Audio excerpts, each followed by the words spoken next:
Bienvenue sur Africa 24 dans cette nouvelle édition du Non-Stop Info. Voici les titres de l'actualité. Au Mali, l'Assemblée nationale a approuvé à une large majorité la déclaration de politique générale du Premier ministre Soumeylou Boubèye Maïga. Parmi les projets du ministre, la relance du processus d'Alger, mais également l'organisation de l'élection présidentielle qui se tiendra ce mois de juillet 2018. À suivre également le Forum économique africain en Tunisie, un rendez-vous économique qui se tient ces 24 et 25 avril 2018. L'occasion pour le pays de conclure des partenariats afin de développer ses exportations vers l'Afrique. Et puis retour sur la deuxième rencontre internationale de parcours à Marrakech, une discipline encore peu connue du grand public marocain qui mêle à la fois acrobatie, rapidité et agilité. Au Mali, l'Assemblée nationale a approuvé ce 23 avril la déclaration de politique générale du Premier ministre Soumeylou Boubèye Maïga, un texte largement adopté avec 109 voix pour et 35 voix contre, un projet néanmoins jugé non réaliste par l'Union pour la République et la démocratie, le principal parti de l'opposition. On fait le point avec Mokhtar Bari. Nommé le 30 décembre 2017 à la tête du gouvernement, Soumeylou Boubèye Maïga a présenté sa déclaration de politique générale ce vendredi 20 avril 2018. Sécurité dans les régions du Nord et du Centre, l'application rapide des accords de paix, l'organisation d'élections libres et crédibles sont des priorités pour le Premier ministre. Les élus, après 72 heures de réflexion sur le document de politique générale, ont souligné leurs préoccupations. Il aura fallu plusieurs heures d'horloge au Premier ministre pour décrypter son programme. Le Parlement, dans sa majorité, lui accorde sa confiance avec un vote de 109 voix pour et 35 contre. Notre pays aujourd'hui vit une crise multidimensionnelle. Et à cette crise multidimensionnelle, il faut des réponses appropriées. Et les actions que le Premier ministre envisage à mettre en œuvre nous ont convaincus que nous parviendrons à stabiliser ce pays, à avoir la paix dans ce pays-là et à avoir le mieux vivre dans ce pays. Et je pense que c'est compte tenu du pragmatisme et du réalisme de cette déclaration de politique générale que nous avons voté oui. L'opposition, tout en qualifiant la déclaration du Premier ministre de vœux pieux, estime que le gouvernement enfreint la loi sur le genre qui est de 30%. Et il a travaillé pendant plus de 4 mois sans le cursus de l'Assemblée nationale et nous considérons cela comme un mépris à l'endroit de la représentation nationale que nous sommes. Et au-delà de ça, pour 4 mois, on nous présente un programme. On nous présente une politique de déclaration politique. Issu de l'assement imparti de la majorité présidentielle, le Premier ministre retourne à ses fonctions avec une onction du Parlement. Depuis son arrivée à la tête du gouvernement, Soumeylou Boubèye Maïga multiplie les initiatives pour ramener la paix et la stabilité dans le pays. En témoignent ses récentes visites dans les régions de Kidal, Gao, Tombouctou et Mopti. Également dans l'actualité, le Forum économique africain a ouvert ses portes ce mardi 24 avril à Tunis. Au cœur des discussions, l'émergence de l'Afrique avec la mise en œuvre de partenariats novateurs et équitables entre les opérateurs privés, selon Samir Majoul, le président de l'Union tunisienne de l'industrie du commerce et de l'artisanat. 800 invités sont attendus à ce rendez-vous économique. L'occasion également pour le pays de conclure de nouveaux partenariats. On écoute à ce propos Omar Beyi, le ministre du Commerce. Donc la Tunisie veut développer ses exportations. Parce que comme vous le savez, donc, les exportations sont l'un des moteurs de la croissance d'une façon générale. Et c'est la croissance qui crée des emplois. La Tunisie a besoin de créer des emplois. Elle a comme moteur de croissance l'investissement et les exportations. Donc nous avons un objectif de passer de 35 milliards de dinars d'exportation en 2017 à 50 milliards de dinars en 2020.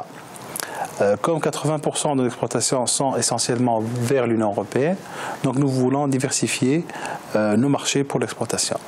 Le marché africain est un marché de prédilection, d'autant plus que le volume des échanges avec le marché africain sont assez faibles.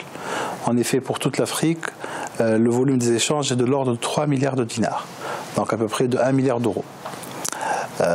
Si on prend uniquement l'Afrique subsaharienne, le volume d'échange est de l'ordre de 850 millions de dinars, ce qui fait à peu près 300 millions d'euros. Donc c'est des échanges assez faibles. On peut développer nos échanges avec les pays africains, On a un savoir-faire, une productivité intéressante dans plusieurs secteurs. Les rendements de la Banque des États de l'Afrique centrale, positifs en 2018 selon l'institution financière. Les perspectives en matière de trading prévoient un taux de 2,62% des performances en hausse par rapport à 2017. Les précisions, Nathalie Mou.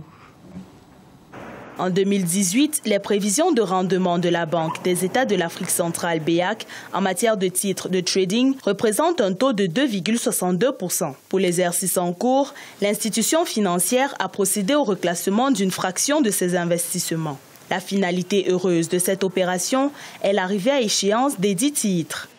La durée moyenne de placement du portefeuille d'investissement au 31 décembre 2017 est inférieure à 1 an dans la mesure où l'ensemble des titres arriveront à maturité au cours de l'année 2018. Les perspectives de la BEAC cette année seront en hausse par rapport aux avoirs extérieurs enregistrés en 2017. En effet, la Banque centrale évaluait ses recettes à 203,483 milliards de francs CFA. Une contraction de près de 1 300 milliards de francs CFA par rapport à 2016. Nous sommes en 2018. Le comité de politique monétaire de la BEAC a également envisagé des prévisions de croissance dans la zone CEMAC à 3% à peu près. Et nous osons croire que le triennat 2017, 2018, 2019 devrait faire en sorte que l'embellie soit observée au niveau des performances économiques des États de la CEMAC. En misant sur les titres d'investissement dès 2016, la BEAC a amélioré sa rentabilité. Elle assure que le taux d'intérêt moyen du portefeuille est désormais de 2,4% contre 2,24% précédemment. Le sport à présent, Marrakech a accueilli du 15 au 21 avril les rencontres internationales de parcours, une discipline sportive qui consiste à franchir divers obstacles grâce à son agilité, un sport de plus en plus apprécié et qui a su mettre en exergue le patrimoine historique de la ville marocaine. Gladys Mwamba. Redécouvrir le patrimoine marocain au travers d'une discipline sportive. C'était l'un des objectifs de la deuxième rencontre internationale de parcours à Marrakech. Pendant une semaine, des traceurs, tels qu'on appelle les praticiens de ce sport, ont formé les jeunes Marocains à cette discipline encore peu connue du grand public. Des entraîneurs originaires du Maroc, de l'Allemagne, de la France et de la Roumanie. Pour moi, c'est vraiment agréable de voir tous ces jeunes en train de s'entraîner au parcours et au freerunning. Inspiré d'une tradition nationale de l'acrobatie, tout le monde est en train de faire des figures. Cette activité physique consiste à franchir successivement divers obstacles urbains ou naturels par l'exécution de mouvements agiles et de sauts acrobatiques. Les jeunes adolescents de tout le pays ont répondu présents, désireux d'apprendre et d'essayer de nouvelles figures sous l'œil attentif de professionnels. Nous avons terminé un grand spectacle de la compagnie Accroche-toi par l'association marocaine du parcours de Casablanca qui a fait une grande démonstration de son spectacle Tarf El Kobz. Nous avons apprécié les 45 minutes de la grande performance. Pour moi, c'est la première fois et je n'avais rien vu de tel avant. C'est la première fois que je vois tout ça. C'est un spectacle très intéressant et ce qu'il renvoie est vraiment clair et apporte une bonne image au public.